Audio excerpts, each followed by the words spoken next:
wanted to bring up Marathon one more time because I feel like it would be a disservice if I didn't, considering I was pretty critical of them before they decided to delay the game. The delay ended up helping them out a lot, honestly, for a number of reasons, and that's mainly what I wanted to talk about today. How they've been moving forward since the alpha, the art scandal, and the Vidog video that they had last year.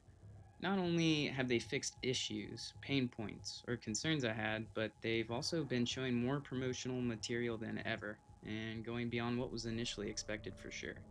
They've put a strong foot forward, and the timing couldn't have benefited them more with Arc being out for several months with all sorts of balancing and matchmaking talks. So let's just get into it. First things first, the anti real art scandal has been resolved. I was obviously not okay with art being directly stolen one to one, so I was really happy that they went ahead and said that the issue was resolved. I hope they got the fattest bag that they could. Next, this one I want to talk about just because it was a main talking point in the alpha, which is the graphic overhaul. I wouldn't even call it an overhaul, as the premise was already there, and most of what was seen would have been polished before release as is.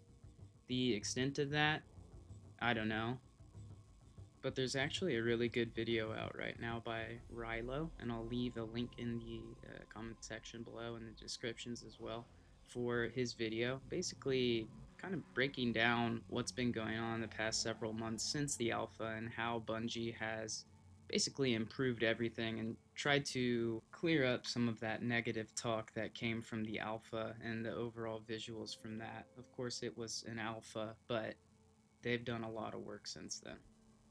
Moving on to the things that I was more personally concerned with, the biggest one for me was not having solos. That was definitely my biggest issue.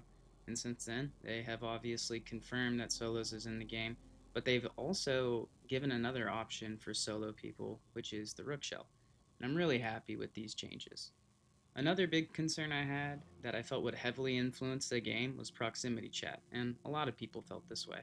Their initial answer at the Vidoc was like, what's our version of that? Thankfully, they just decided to add it in the game. They also updated their UI a little bit, which was something that I was giving them feedback for when I was in the alpha. The three purple dots, they fixed that, so that's good as well. All of this that I'm about to talk about was more related to the fact that we were quickly approaching the initial release date last year and had no information about a lot of things that were kind of hinted at or said that they were excited to work on. This was in part due to the art ordeal, so they couldn't show off Outpost last year and some other things.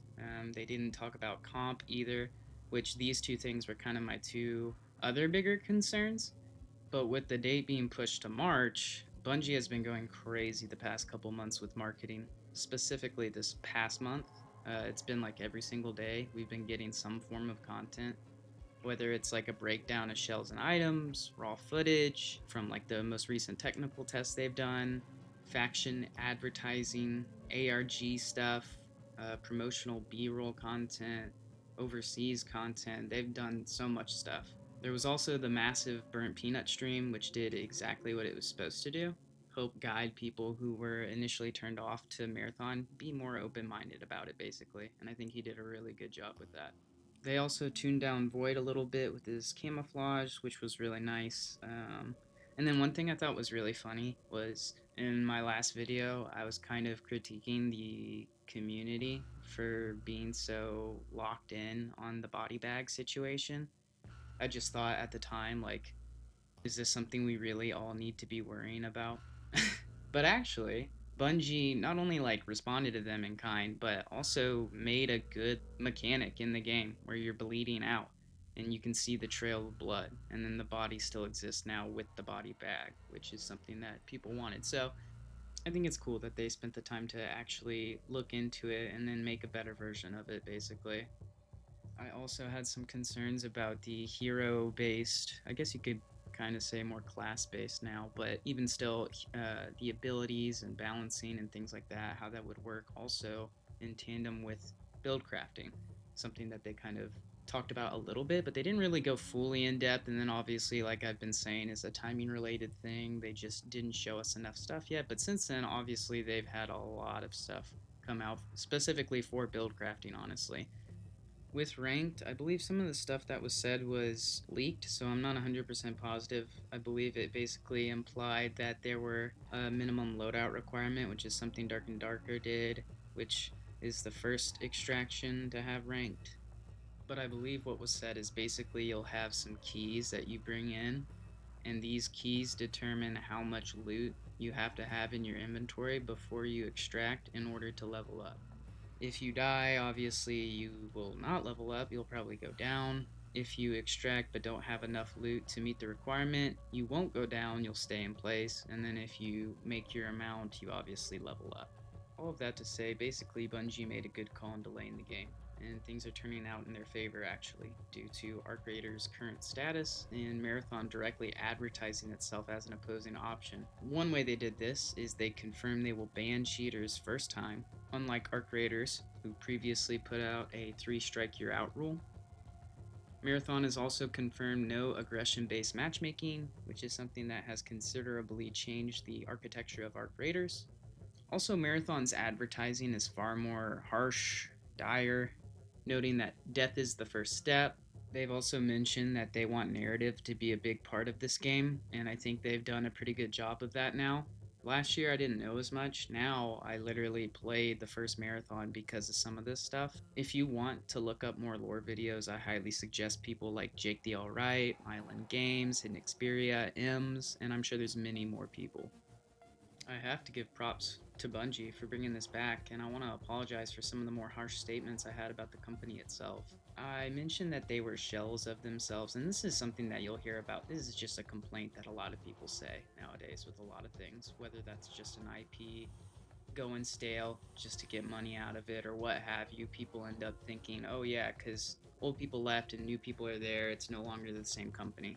I mean, it's partially true, but at the end of the day, that happens with everything in life. No company, or anything for that matter, will stay the same. People come and go, but so long as the blueprint and the identity still exists, it will always find its way back out.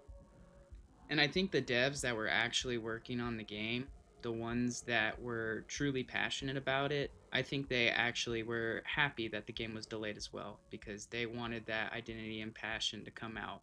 And I think now it has.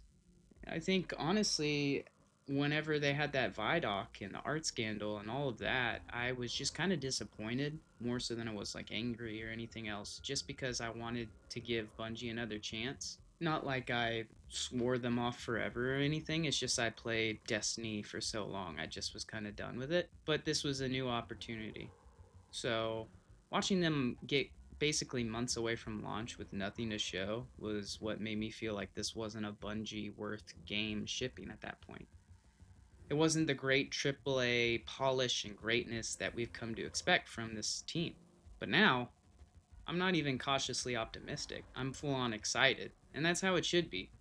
We should all just be happy to play these games. And I'm happy. So I'm going to play it. I'm going to play it during the server slam, and I'm going to play it on launch. And I'm excited.